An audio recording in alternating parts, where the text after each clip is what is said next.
1919 का जलियांवाला बाग हत्याकांड हमारे स्वतंत्रता संग्राम का एक दर्दनाक लेकिन निर्णायक मोड़ बना। जनरल डायर की गोलियों ने निहत्थे भारतीयों का खून बहाया, लेकिन इस घटना ने पूरे देश में आजादी की आग और तेज कर दी। न जाने कितने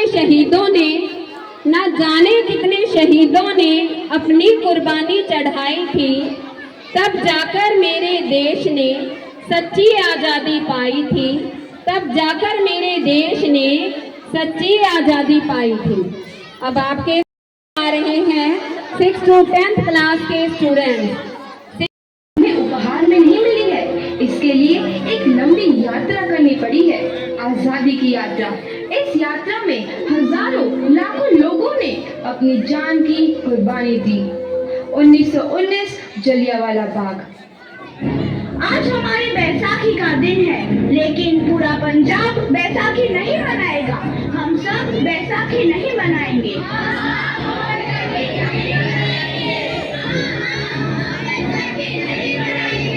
जब तक हम अंग्रेजों को भारत से बाहर नहीं निकाल देते, पूरा पंजाब बैसाखी नहीं मनाएगा। अच्छा, तो तुम सब हमारा विरोध करता है, भाग जाओ यहाँ से। इसका अंजाम बहुत ही बुरा होगा। हम नहीं जाएंगे, तुम लोग जाओगे। हमें नहीं, तुमको भारत से भागना होगा। Soldiers fire!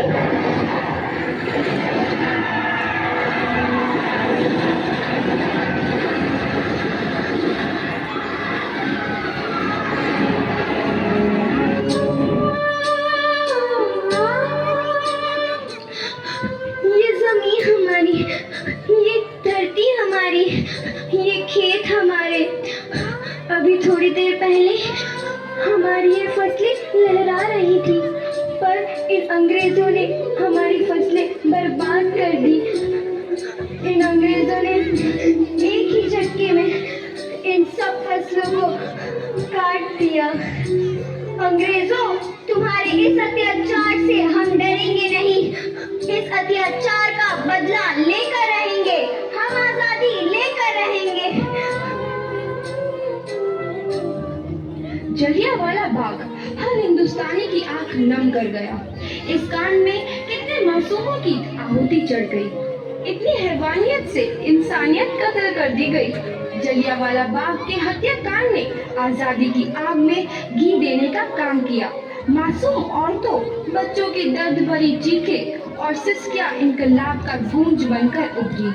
लाला लाजपत राय, भगत सिंह, राजगुरु, सुखदेव सरीखे क्रांतिकारियों ने भारत की इस जमीन से विदेशी दरिंदों को निकाल फेंकने के मंसूबे मजबूत कर लिए। 8 अप्रैल 1929 लाला लाजपत राय के नेतृत्व में साइमन कमीशन के खिलाफ एक भारी जुलूस निकाला गया। Simon commission, Simon commission, Simon commission, Simon commission, Simon commission, Simon commission, Simon commission, Simon commission, Simon commission. बेवकूफ इंडियंस, तुमको हमारी बात समझ में नहीं आती। Stop this. साइमन कमीशन नहीं मानता। आई से स्टॉप दिस। लाला जी, आप आगे बढ़ो, हम आपके साथ हैं। लाला जी, संघर्ष करो, हम आपके साथ हैं। लाला जी, संघर्ष करो, हम आपके साथ हैं। लाठी चार्ज करो।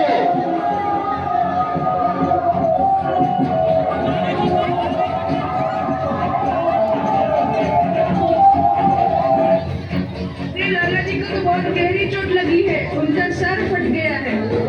मेरे शरीर में लगी एक एक लाठी अंग्रेजी सरकार के कफन में कील का काम करेगी।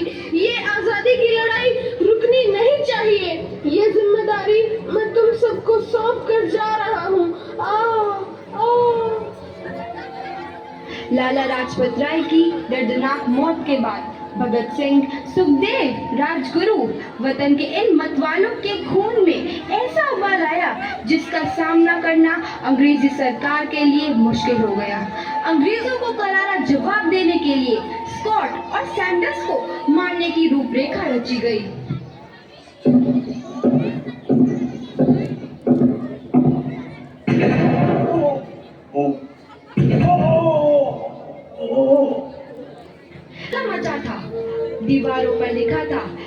जी की मौत का बदला ले लिया गया है।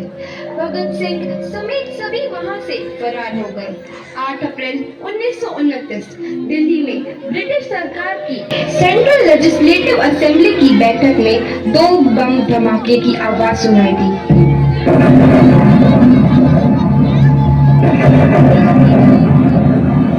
इन धमाकों ने अंग्रेजी हुकूमत को हिलाकर रख दिया। इस घटना को अंजाम देने वाले भगत सिंह, राजगुरु और सुखदेव ने अपने आप को अंग्रेजों के हवाले कर दिया। 1930 को अदालत ने अपना फैसला सुनाया। मुलजिम भगत सिंह, मुलजिम राजगुरु, मुलजिम सुखदेव को दफा 121 और दफा 302 के तहत ये अदालत तीनों को मुजरिम करार देती है और इस गुस्ताखी के लिए ये अदालत इन तीनों को सजाए मौत की सजा सुनाती है।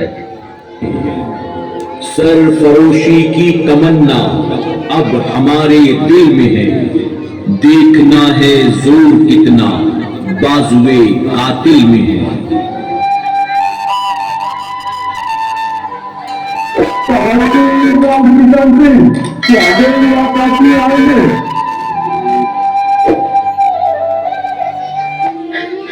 पुत्र की हाल है तेरा? मैं चंगा हूँ माँ, फिक्र करने की कोई गल नहीं। पुत्र, मेरा दिल तेरी तरह पत्थर दिल नहीं होगा। तेरी ये गला सुन के मेरा कलेजा फटे जा रहा है। माँ, मेरा दिल कोई पत्थर जैसा नहीं है, एक वतन परस्त का दिल है जो मेरे देश प्रेम के जज्बे को ताकत देता है। बेटा, मेरा लाल। माँ, आज मेरी तपस्या पूरी होने जा रही है। जे तू रोई तो मैंने तकलीफ होई। सोच, तेरा पुत्र आज शादी करने वास्ते जा रहा है। फर्क केवल इतना है, वो घोड़ी पर नहीं फांसी पर चढ़ने वास्ते जा रहा है। आज तू क्रांतिकारी की माँ है, कल तू एक शहीद की माँ होगी। माँ। पुत्र भगत, तू इतनी छोटी उम्र में हम सबको छोड़ के चला जाएगा? तूने जिंदगी में देखा ही क्या है पुत्र? मैंने अपनी माँ देखी है, जिसने मुझे एक ही बात बताई है कि बेटे, अपने देश के लिए एक बार मरना 100 बार जन्म लेने के बराबर होता है। अच्छा माँ, अब आशीर्वाद दे, आखिरी बार विदाई लेने का समय आ गया है। भगत, मेरे लाल।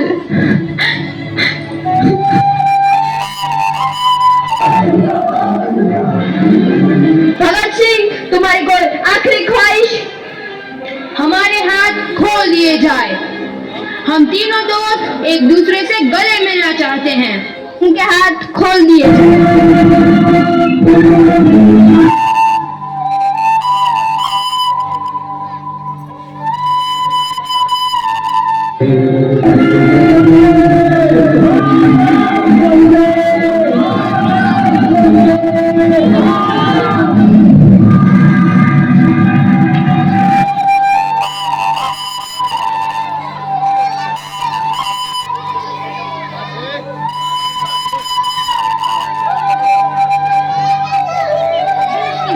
नौजवान के मन में आजादी की नई उमंग हिलोरे लेने लगी।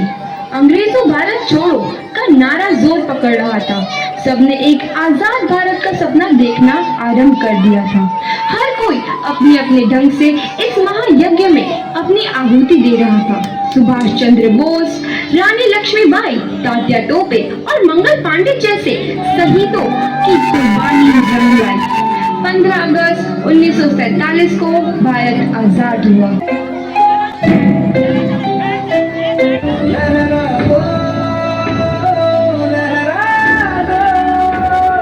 संघर्षी का परचम लहरा दो, गर्दिश में फिर अपनी सरजमी का परचम लहरा दो, लहरा दो,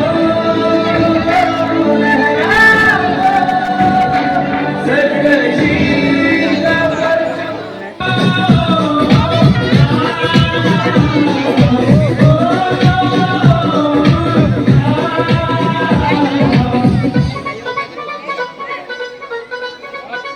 क्या बात है, चलो चलो सभी शाबाश।